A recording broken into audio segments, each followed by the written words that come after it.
un peu le hasard, parce que moi j'ai une carrière un petit peu atypique. J'étais travailleur social, j'étais éducateur dans les années 80. Je faisais aussi de la musique. Je pensais que j'aurais été un des plus grands chanteurs de rock du monde. Ça ne s'est pas fait. Et le hasard des rencontres m'a amené un jour en 1987 sur une fouille en urbain à Beauvais. Et je me souviens très bien de ces premiers coups de truelle sur l'Hôtel Dieu à Beauvais, avec une responsable d'opération qui était vraiment superbe, très pédagogue, Martine Petitjean. Je tiens à lui rendre vraiment un grand hommage. Et ça a été un coup de foudre, une révélation complète. Et donc j'ai complètement stoppé cette carrière d'éducateur. Et puis je me suis plongé complètement, corps et âme, dans ce beau métier jusqu'à aujourd'hui.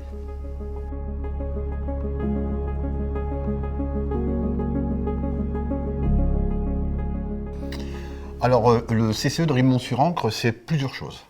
D'abord, c'est un centre archéologique qui restitue l'histoire du site archéologique de Rimont-sur-Ancre, qui est un site exceptionnel.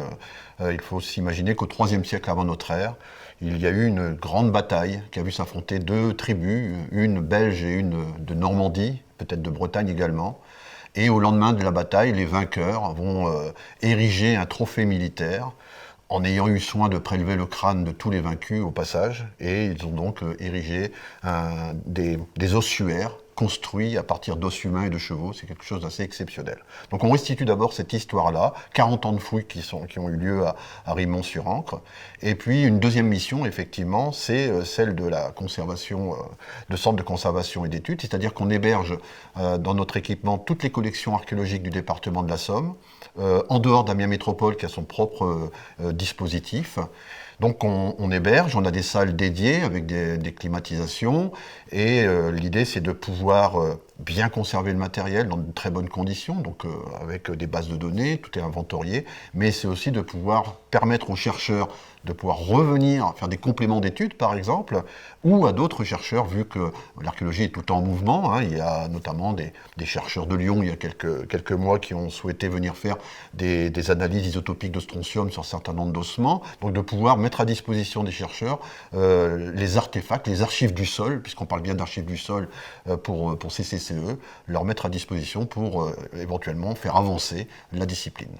Le centre de conservation et d'études de Rimont a des salles qui permettent de conserver les enduits peints, les ossements, humains comme animaux, des céramiques, la verrerie, les bois lorsqu'ils sont traités, le métal. On a une très très grande collection d'objets métalliques puisque le site de Rimont-sur-Ancre a livré la plus grande collection d'armes celtiques de toute l'Europe, avec plus de 4100 armes qui ont été découvertes, et également donc une salle lapidaire pour les éléments sculptés.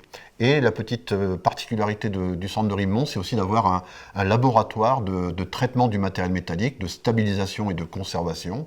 Et aujourd'hui, les opérateurs de la moitié nord de France maintenant frappent à notre porte pour venir nous déposer le matériel. Et nous avons un restaurateur professionnel qui est là pour les soigner, restaurer et leur redonner une longue vie à ces objets qui sont restés dans le sol pendant plusieurs milliers d'années pour certains. Une des missions également du CCE, alors on héberge le matériel dans de bonnes conditions, on stabilise quand il le faut, donc tout ça, ça fait vraiment partie des missions du CCE. Mais j'ai aussi, moi, à Somme Patrimoine, on a vraiment, c'est notre cœur de métier, de pouvoir restituer ce patrimoine archéologique. Alors bien entendu, pas sous la forme on ne peut pas sortir facilement des réserves le matériel pour des questions de sécurité, questions d'hygrométrie, de température, etc. Alors on valorise par différents procédés.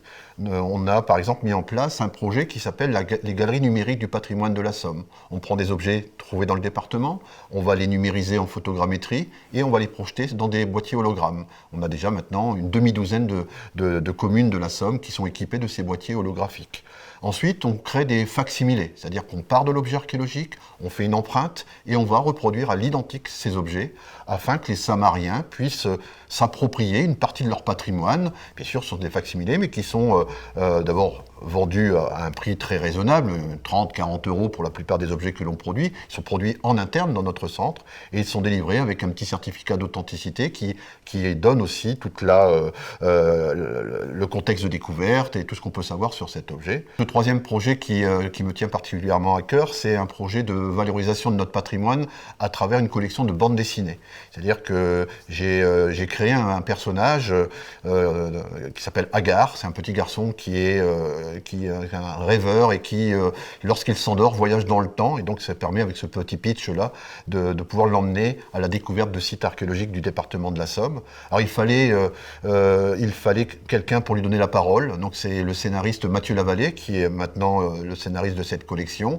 Et il fallait une main pour lui donner un visage, un trait. Et ça, c'est l'illustrateur Greg Blondin. Alors, ce projet est financé totalement par le conseil départemental de la Somme.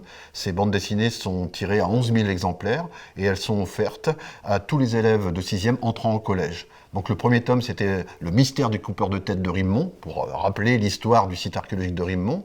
Le deuxième tome, Panique au paléolithique. On pense toujours que la préhistoire, c'est le sud-ouest, c'est les grottes, mais vous savez également que notre région et le département de la Somme est riche de ce patrimoine préhistorique. Et le troisième tome est en cours d'écriture, il s'appellera Les trésors de l'oppidum. Mais là, pour l'instant, je ne peux pas vous en dire plus, je ne veux pas dévoiler vraiment tout à fait le pitch de ce troisième tome.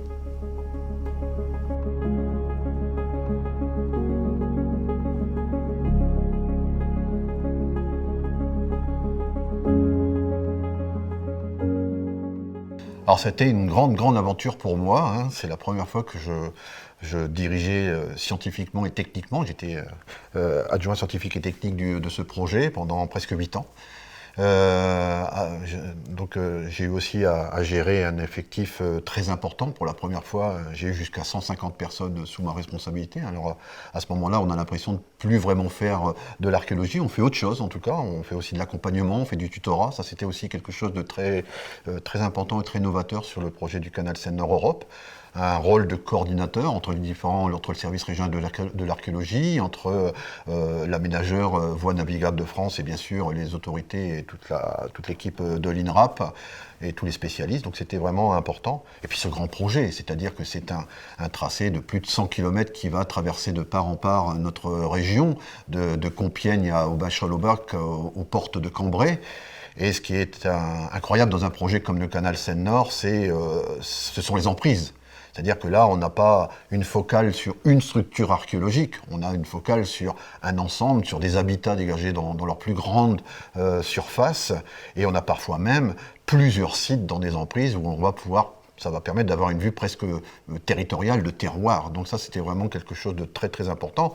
On a réalisé sur cette première tranche, puisque actuellement la deuxième tranche est en cours de réalisation, on a réalisé une centaine de fouilles, ce qui est vraiment très important. Et on couvrait des périodes vraiment de manière très large, de la préhistoire la plus ancienne, par exemple à Étricourt, Manancourt, on a du paléolithique ancien qui a été découvert par David Hérisson, qui est maintenant au CNRS, et puis vraiment une grande part de sites proto-historiques et gallo-romains qui représentent la plus grande part de sites découverts. Alors on va parler en termes d'importance des fouilles menées à Marquion, sur la plateforme de Sauchy-lès-Tré-Marquion, avec de grands ensembles gallo-romains, avec des tombes à hypogée fantastiques, enterrées à 6 mètres de profondeur. Enfin, on n'avait jamais vu ça. Et puis, on peut aussi parler d'un site très important à Noyon, une villa palatiale qui a été fouillée par Marjolaine de Mulder, une villa de presque 1 kilomètre de long. Enfin, on n'avait jamais vu des choses comme ça. Et là où je suis assez fier de ma participation dans ce projet, en tout cas, c'est que tous les rapports ont été rendus. Alors ça, c'est rare sur les tracés linéaires, donc je suis assez fier d'avoir accompagné mes collègues archéologues jusque le dernier, d'avoir écrit le mot fin à chaque rapport et de les avoir rendus. Et toutes les collections archéologiques ont été versées dans les centres de conservation et d'études dédiés. Ça, c'est également très important et assez rare pour le souligner.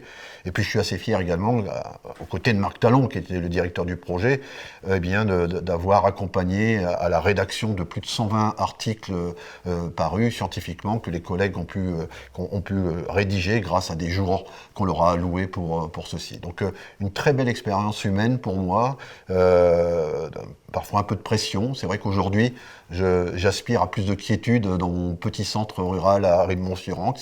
C'est une autre vie, mais ça a été une jolie tranche de vie pour moi, cette aventure du canal Seine-Nord-Europe.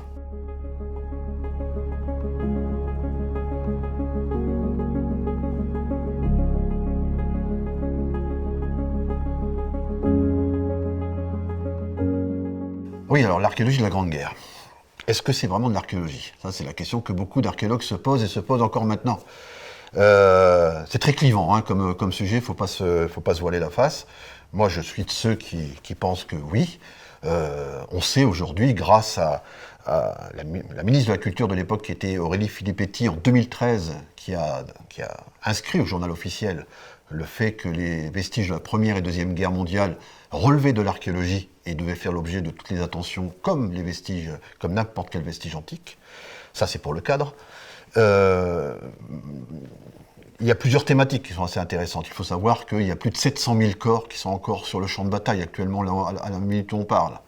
Donc d'ignorer ces sépultures et de ne rien faire pour pouvoir au moins leur redonner, de l'identifier, au moins de leur donner au moins un traitement décent, et pour moi poserait un souci. Mais aussi le problème de la dangerosité, puisque là aussi il y a presque entre 150 et 200 millions d'obus non explosés sur tout le champ de bataille. Donc on ne peut pas arriver comme ça en plein galop sur des sites qui ont été frappés par la Première Guerre mondiale sans avoir pris toutes les précautions pour protéger tous les opérateurs. C'est ça qui est aussi à l'origine de ce clivage.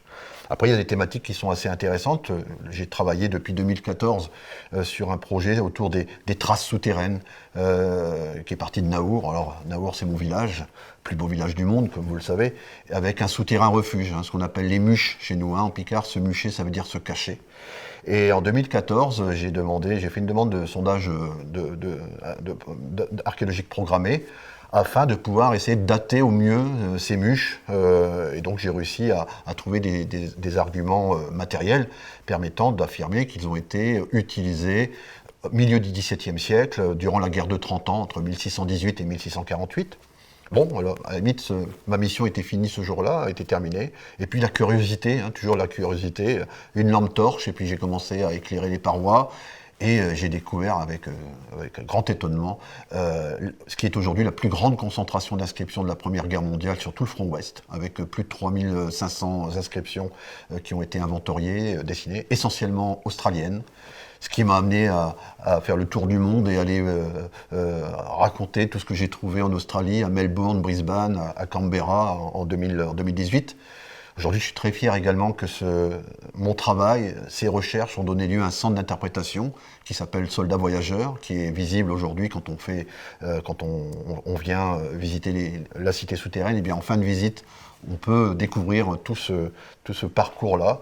Et puis, c'est la relation avec les familles australiennes que j'ai pu établir, parce qu'il faut savoir que les Australiens, tout ce qui relève de la Première Guerre mondiale est du domaine du sacré, puisque c'est le point zéro de l'histoire de l'Australie commence avec la Première Guerre mondiale, puisque avant la Première Guerre mondiale, les Australiens étaient des colonies, ce qu'on appelle les dominions, et avec la Première Guerre mondiale, on va créer une première force armée qui est composée uniquement d'Australiens et de Néo-Zélandais, l'ANZAC, l'Australian New Zealand Army Corps, et c'est le point de départ de l'histoire de l'Australie. Alors quand ils voient, les Australiens, ces noms laissés par ces soldats qui meurent quelques jours plus tard, en grand nombre, eh bien, c'est quelque chose qui est vraiment très, très, très à fleur de peau chez eux. Et j'ai découvert, en rencontrant des ministres, des ambassadeurs, etc., tout l'intérêt que les Australiens portent à ce projet Soldats Voyageurs. Pour identifier ces graffitis, ce qui est très intéressant, c'est que les Australiens ont mis en ligne des bases de données qui sont libres de droit, et ils ont scanné tous les documents possibles, imaginables,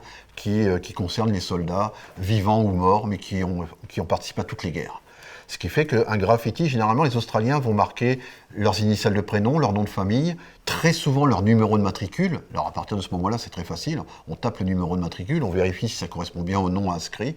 Et à partir de là, on va avoir accès à 10, 20, 30, 80 documents. On va retrouver par exemple la copie du télégramme qui annonce la mort du jeune soldat et c'est la correspondance avec la mère. La mère qui répond j'aimerais bien récupérer l'alliance que je lui avais offerte.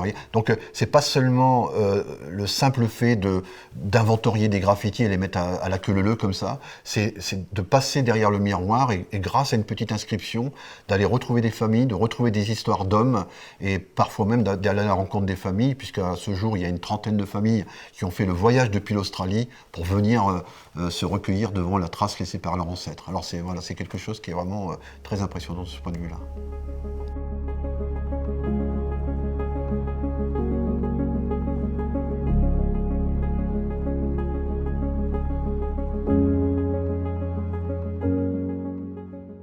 Alors je suis tombé dans le sel en 1993 lors des travaux autoroutiers qui menaient d'Amiens à Boulogne-sur-Mer. Sur la commune de Pont-Rémy, j'ai fouillé un établissement rural, une ferme gauloise et romaine, et au fond de la ferme, une drôle de structure très allongée, de 6 mètres de long, avec des tas d'éléments en terre cuite. Alors pour nous, c'était vraiment un vrai mystère. Des chercheurs de Paris étaient venus, tout le monde se grattait un peu la tête pour essayer de découvrir quelle était cette structure et sa fonction. Et puis les recherches bibliographiques, la curiosité, là encore, il n'y avait pas Internet, encore, il fallait quand même encore lire des livres et aller dans les centres de documentation. Et tout de suite, rapidement, on a fait un parallèle avec ce qu'avaient trouvé nos collègues bretons, notamment, où il y avait beaucoup de fours à sel qui avaient été découverts. Un des premiers grands prospecteurs était Yves Coppens, on le sait peu, mais Yves Coppens a commencé sa carrière à prospecter sur des sites à sel. Et à partir de là, toute une thématique a commencé à être mise en place. Alors sur ce même tracé, Pont-Rémy a été le premier, et puis on a trouvé toute une série de sites, à Vignacourt, à Saurus, à Conchy-le-Temple. Plusieurs sites ont donc ont été spécialisés dans ce travail du sel, et on m'a chargé de coordonner en fait ce travail, qui a donné lieu à un mémoire de maîtrise, qui a été publié sous forme monographique, et qui est aujourd'hui un livre qui semble être une référence, d'après les retours que j'ai. Alors le sel, ce qui est important à savoir, c'est que si on ne consomme pas de sel du tout, eh bien on meurt. Le sel, on doit ingérer du sel régulièrement, qu'on élimine par voie naturelle. Il est obligatoire, donc impératif, de pouvoir consommer du sel sans avoir de problème de santé. Alors, il faut à peu près 1,5 g par jour pour avoir l'équilibre physiologique. Alors il ne faut pas s'inquiéter, nous, notre société moderne en consomme 10 à 20 fois trop, le sel est même masqué dans les aliments, mais aux périodes anciennes, c'était quelque chose de très très important, puisqu'il permettait d'abord la survie, je viens de vous le dire, la conservation des aliments, par les salaisons, bien sûr, tout ce qui était lié à la pharmacopée, tout ce qui est lié à aux pratiques divinatoires, aux magies, etc. Certains même pensent que l'homme a utilisé le sel pour domestiquer en partie les animaux, parce qu'on devient accro au sel, très rapidement, on le sait tous. Et voilà, donc c'est une thématique qui était complètement inconnue, insoupçonnée, et aujourd'hui on sait que les sauniers gaulois du nord de la Gaule étaient de grands spécialistes de la fabrication de sel. On a des textes qui témoignent que les salaisons des Morins, notamment, donc une tribu gauloise du nord de la Gaule, eh bien ces salaisons des Morins se retrouvaient sur tous les étals des marchés de Rome. Donc on était vraiment spécialisé dans le travail du sel, on le savait très peu, on avait quelques mentions des textes, et l'archéologie a révélé ces sites qui maintenant sortent de terre très très régulièrement à travers des campagnes de fouilles préventives et programmées. Aujourd'hui, depuis la fouille de Pont-Rémy, on a découvert au moins 20 à 25 sites liés à ce travail. Donc vous voyez, c'est quelque chose maintenant qui est vraiment très prégnant dans notre région.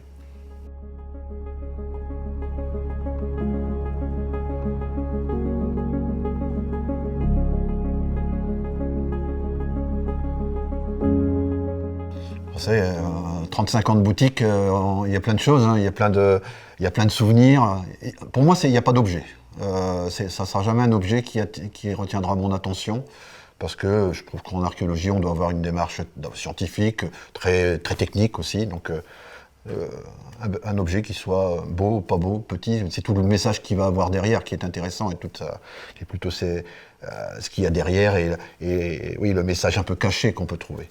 Mais une découverte qui a sans aucun doute a bouleversé ma vie véritablement, c'est en 2001 sur la Zakakti Park avec mes amis Yves Desfossés et Alain Jacques, lorsqu'on a découvert une grande sépulture collective de la Première Guerre mondiale, avec une vingtaine de soldats qui étaient placés les uns à côté des autres, bras dessus, pas bras dessus, coude à coude, arms in arms en anglais. Leurs camarades les avaient mis en position comme représentant une chaîne humaine pour affronter l'ennemi.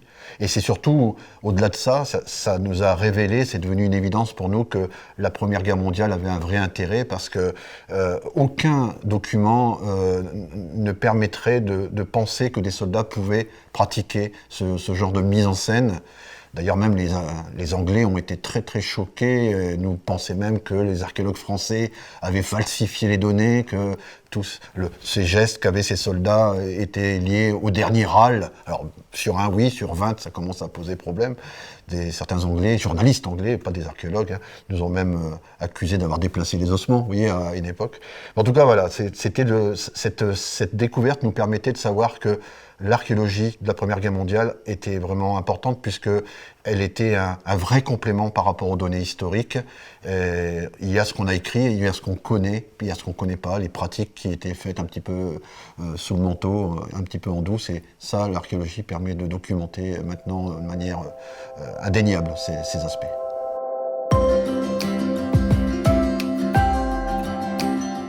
Pour moi, un archéologue, c'est quelqu'un qui est curieux, qui est rigoureux et qui est au milieu de plein de disciplines. Et moi, j'ai toujours aimé être ce sorte de chef d'orchestre, d'aller, bien sûr, de diriger une équipe de fouilles, mais il faut savoir aussi aller voir les spécialistes qui vont aider, parce qu'on ne peut pas être bon partout, on ne peut pas être bon sur toutes les périodes, sur toutes les thématiques. Et j'aime ce métier par toute la partie transverse qu'il peut y avoir, et puis le fait que depuis plus de 30 ans, j'ai toujours l'impression d'apprendre encore, et ça c'est vraiment une chance extraordinaire. Donc un métier de passion, un métier de curiosité, de rigueur, mais tout en pouvant aussi le faire d'une manière légère grâce à la valorisation. La valorisation permet aussi d'aborder cette discipline d'une manière un peu moins scientifique que quand on est vraiment dans ses bottes et dans son uniforme de chercheur. Et donc j'aime bien moi cette dualité-là.